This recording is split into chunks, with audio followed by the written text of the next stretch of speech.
పెళ్ళైనా పండగైనా వేడుక ఏదైనా పట్టుచీరల ప్రత్యేక వేదిక వారాహి సిల్క్స్. నమస్తే, వెల్కమ్ టు సుమన్ టీవీ. నేను మీ కృష్ణవేణి. ప్రతి వ్యక్తి జీవితంలో కష్టాలు అనేవి సహజం. ఏదో ఒక దశలో ఎంత గొప్ప వాళ్ళైనా ఏదో ఒక ఇబ్బంది పడుతూ ఉంటారు కదా.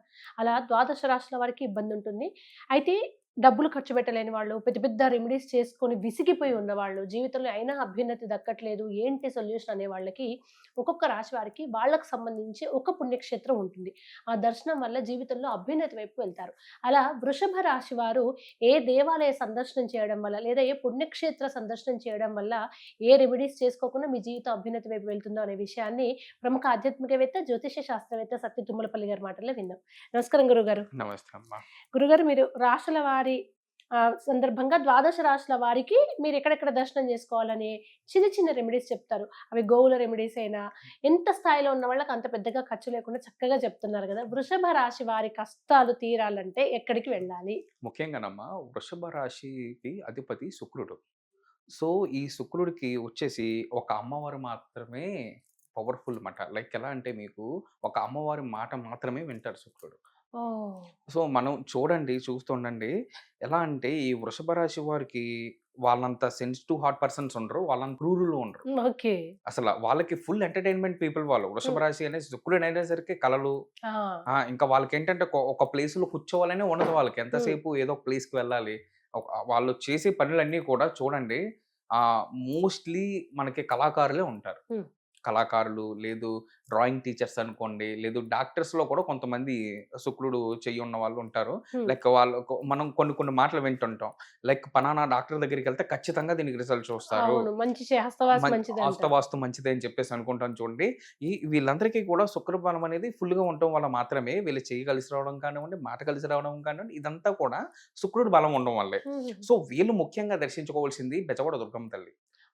మన కనకదుర్గమ్మ. కనకదుర్గమ్మ అండి.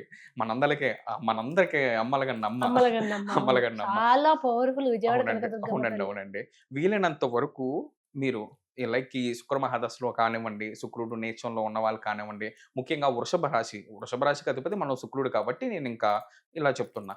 వీళ్ళందరూ కూడా ఏం చేస్తారంటే, ప్రతి శుక్రవారం నేను ఇంటి రెమెడీ చెప్తున్నానండి. ప్రతి శుక్రవారం కూడా తలస్నానం ఆచరించి, కుదిరినంత వరకు హెల్దీ పర్సన్స్ మాత్రమే, నేను మళ్ళీ చెప్తున్నానండి, హెల్దీ పర్సన్స్ మాత్రమే ఉపవాసం ఆచరించి, తల్లికి మీరు దగ్గరలో ఉన్న టెంపుల్ ఏదన్నా దుర్గామాత టెంపుల్కి వెళ్ళి మీరు కుంకుమాభిషేకం, స్తోమత ఉన్నవాళ్ళు కుంకుమాభిషేకం చేయించుకోండి. లేని ఎడల ఒక 3 నిమ్మకాయలు అమ్మవారికి సమర్పించుకొని, ఒక కుదిరితే కొబ్బరికాయ కొట్టండి, లేదా అది కూడా నేను మ్యాండటరీ అన్నో, వెళ్ళి మీకున్న బాధలు చెప్పుకుంటారండి.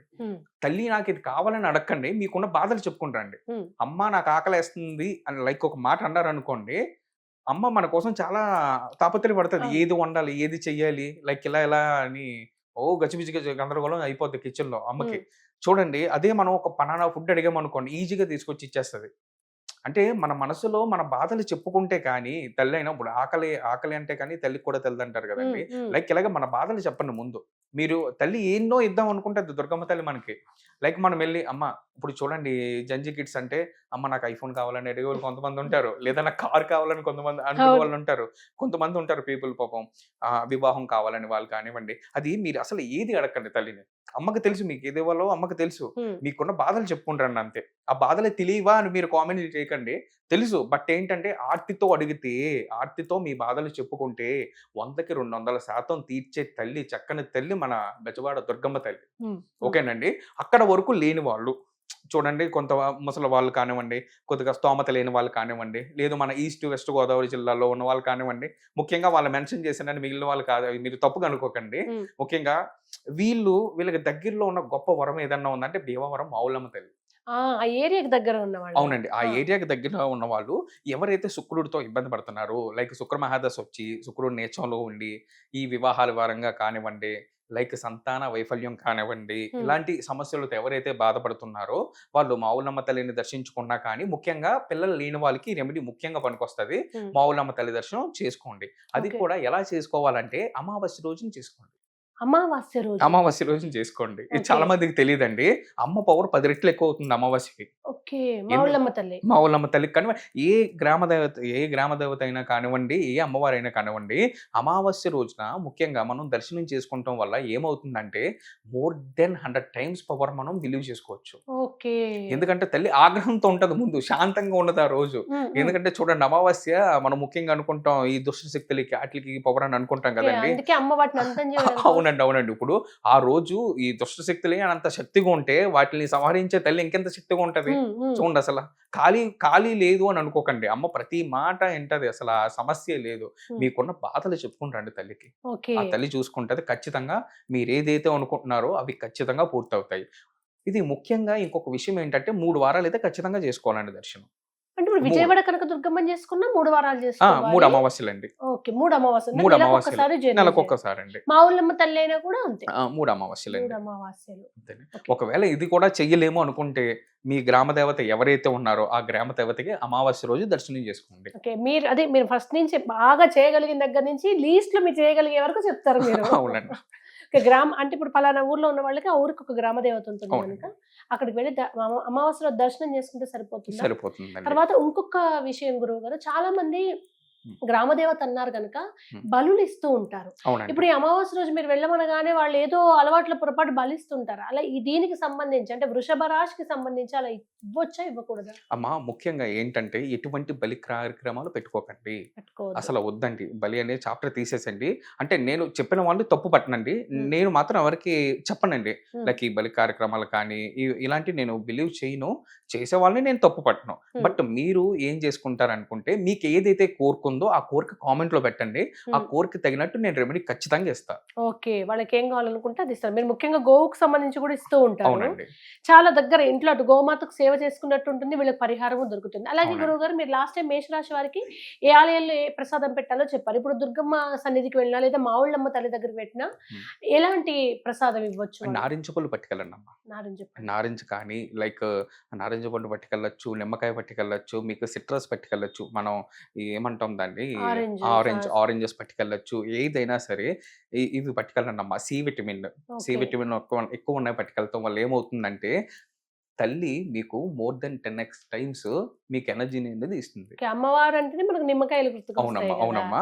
అది చాలా మందికి తెలీదమ్మా. నారింజకాయ అనేసరికి చాలా మంది షాక్ అవుతారు. ఏంటి నారింజకాయ అమ్మవారికి నైవేద్యం పెడతారని చెప్పి. తల్లికి చాలా ఇష్టమమ్మా నారింజకాయ. ఓకే. సో, మీరది నైవేద్యం పెట్టుకొని, మీ మనసులో ఉన్న కోరికని చెప్పకండి. బాధని చెప్పండి. హ్మ్. హ్మ్. ఆ బాధని చెప్తే ఖచ్చితంగా మీకు నెరవేరుతది. అలాగే ఇప్పుడు ఉపవాసం అన్నారు మీరు. అవును. చాలా మంది కటిక ఉపవాసం చేస్తుంటారు. అంటే సాత్విక ఆహారమో, ఒక పూట ఏకభుక్తమో లేదా పళ్ళు, మజ్జిగ, పాలు ఇలా అంటే ఎలాంటి ఉపవాసం చేయొచ్చు? మీరు చెప్తారు కదా! ఇంత చేయగలిగిన వాళ్ళు ఇంత చేయండి. హ్మ్. ఇంత చేయగలిగిన వాళ్ళు ఇంత చేయండి. అది హ్మ్. ఒకసారి. అమ్మా ఏంటంటే ముఖ్యంగా మనకి మనం శుక్ర మహాదశలో కానివ్వండి, మనం ఎందుకంటే వృషభ రాశి శుక్రుడు. అందుకనే నేను ప్రతిసారి శుక్రుడిని తీసుకొస్తున్నాను. తప్పుగా అనుకోకండి తల్లి. హ్మ్. ఇప్పుడు మనం ఏం చేస్తారంటే, ఇప్పుడు శుక్ర మహాదశ ఇప్పుడు చాలా మందికి యోగించే దశే. హ్మ్. బట్ కొంతమంది అనారోగ్యంతో ఇబ్బంది పడే వాళ్ళు కూడా ఉన్నారు శుక్ర మహాదశలో. అవును. సో, వీళ్ళు ముఖ్యంగా అన్‌హెల్తీ పర్సన్స్ ఎవరైతే ఉన్నారో, ఆరోగ్య సమస్యలతో బాధపడే వారు ఎవరైతే ఉన్నారో, వాళ్ళు ఎటువంటి ఉపవాసం పెట్టుకోకండమ్మా అసల. పెట్టుకోవద్దు. ఓకే. ఎటువంటి ఉపవాసం అనేది మీకు ఇబ్బంది లేదు. మీరు అసలు ఎవరు నేనని చెప్పింది కాదమ్మా. ఎవరు చెప్పినా కూడా మీరు ఉపవాసం అనే జోలికి హ్మ్. పోకండి. ముఖ్యంగా హెల్త్ ఇష్యూస్‌తో సఫర్ అయ్యేవాళ్ళు. హ్మ్. మీరు ఏమొద్దమ్మా, ఏ తల్లి కూడా బిడ్డ ఆందోళన కానీ, బిడ్డ సమస్యలు చూసి ఆనందపడడం గాని చెయ్యదు. హ్మ్. సో, మనము ఏం లేదు, తల్లి నీ కొడుకొచ్చాడు. మీరు ముఖ్యంగా నేను చాలా గట్టిగా చెప్తున్నానమ్మా ఈ విషయం మాత్రం. మీరు అమ్మవారిని ఏ గ్రామ దేవత అయినా కానివ్వండి, మన దుర్గమ్మ తల్లి అయినా కానీ, మావుళ్ళమ్మ తల్లి అయినా కానీ, ఏ దేవత అయినా కానీ, మీరు ముందుకుండా తల్లికి దండం పెట్టడం కాదమ్మా. తల్లి నీ బిడ్డొచ్చాడు, తల్లి నీ కొడుకొచ్చాడు, ఈ కొడుకు బాధ్యత నీదే. మీరు బాధ్యత అప్పచెప్తే చూడండి ఎంత పర్ఫెక్ట్‌గా చేస్తారో వర్క్. హ్మ్. హ్మ్. మనం ఇప్పుడు ఒక నిమిషం డివోషనల్ పరంగా మనం పక్కన పెట్టి, మనం క్యాజువల్‌గా మాట్లాడుకుంటే, బయట సన్నివేశాలు చూడండి. బాధ్యత ఇచ్చిన వాళ్ళు చాలా పర్ఫెక్ట్‌గా చేస్తారు. అవును. లేదు నువ్వు ఈ పని చెయ్యి అంటే వాళ్ళు చెయ్యరు. చెయ్యాలి. ఇది నువ్వే చెయ్యాలి, దగ్గరుండి చూసుకో జాగ్రత్తగా అనేసరికి చాలా పర్ఫెక్ట్‌గా చేస్తారు. అవును. సో, అలానే మనం తల్లికి బాధ్యత ఇచ్చేయండి. హ్మ్. తల్లి నా బాధ్యత నీదే. నాకిలా సమస్యొచ్చింది. ఆ సమస్య తీసుకుంటావో, ఉంచుతావో నీ ఇష్టం. ఏదన్నా నీ తర్వాతే అని చెప్పేసి తల్లికి చెప్పేసి వచ్చండి అమ్మా. ఖచ్చితంగా తల్లి చూస్తది. చూడకుండా అయితే మాత్రం ఉండదు అంతే. ఓకే. తినగలిగే వాళ్ళు ఉంటే పలహారాలు, పళ్ళు అవి అవును. తీసుకుంటే పళ్ళు అవి తీసుకోవచ్చమ్మా. పళ్ళు అవి తీసుకోండి. నేనదే మరీ చెప్తున్నా. అనారోగ్య సమస్యలు ఉన్నవారు మాత్రం ఎటువంటి ఉపవాసం చేయకండి. నాకు హెల్త్ పరంగా బాగుంది అనుకున్న వాళ్ళు మాత్రం ఆ రోజు బియ్యం అనేది మొత్తం మానేసేయండి. బియ్యం వద్దు, అన్నం. రైస్ అనేది మొత్తం మానేసేయండి. ఫ్రూట్స్ తీసుకుని ఉండండి ఆ ఒక్క రోజు మాత్రం. ఓకే. ధన్యవాదాలు గురు.